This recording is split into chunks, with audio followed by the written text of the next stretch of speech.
ఈరోజు 14-15 డివిజన్లో ఏడుమగ ప్రాంతంలో ఎన్నికల ప్రచారం ప్రారంభించడం జరిగింది. ప్రతి వాళ్ళని ఫ్యాన్ గుర్తుగా ఓట్లేయమని, ఇక్కడ నన్ను సునీల్ గెలిపించమని, నేను ఎమ్మెల్యేగా సునీల్ ఎంపీగా ఇద్దరు కూడా పోటీ చేస్తున్నాను. జగన్మోహన్ రెడ్డి గారు ప్రభుత్వాన్ని మరలా మనం చూసుకోవాలని ప్రధానంగా విజ్ఞప్తి చేయడం జరుగుతుంది.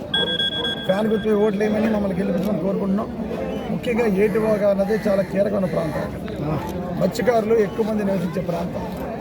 గతంలో వీళ్ళకి చాలా రకాలుగా అన్యాయాలు జరిగి, ముఖ్యంగా ఓఎన్జీసీ, రిలయన్స్, జిఎస్పిసి సంస్థల నుంచి చాలా అన్యాయం జరిగిన మాట వీళ్ళందరూ తెలిసింది. వీళ్ళందరూ కూడా అదే గత ఈ నెల 1వ తారీఖున మేము అందరం కూడా ఉద్యమం చేయడం జరిగింది. పెద్దల సహకారం, ఏడుమగ పెద్దలు, ఇతర గ్రామ పెద్దలందరూ కూడా ఇక్కడ ఉద్యమం చేస్తే ఉద్యమానికి తలొగ్గి కిందకి దిగి ఓఎన్జీసీ వారు కానీ జిల్లా యంత్రాంగం అందరూ కూడా వీళ్ళ నష్టపరిహారం ఇచ్చే బాధ్యత తీసుకుంటాం అని చెప్పి నష్టపరిహారానికి ఒక కమిటీని కూడా వేయడం జరిగింది.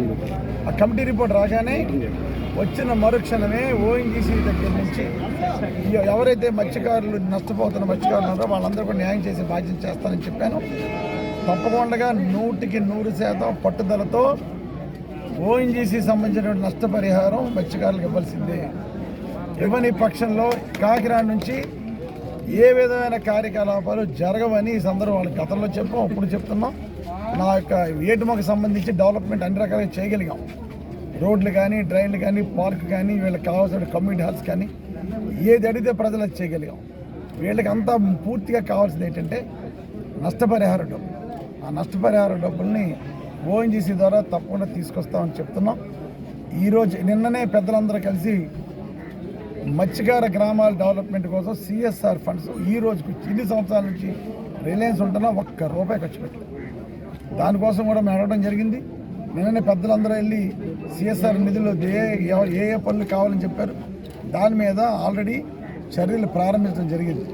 కనుక ఒక 20-30 కోట్ల రూపాయలు ఉప్పాడ నుంచి ఉప్పలంక వరకు ఉన్నటువంటి గ్రామాలు, మత్స్యకార గ్రామాలందరికీ కూడా సిఎస్ఆర్ నిధులు తీసుకురావాలని పట్టుదలుతున్నాం.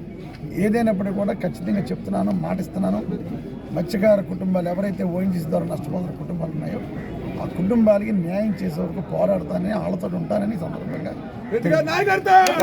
Please subscribe .news.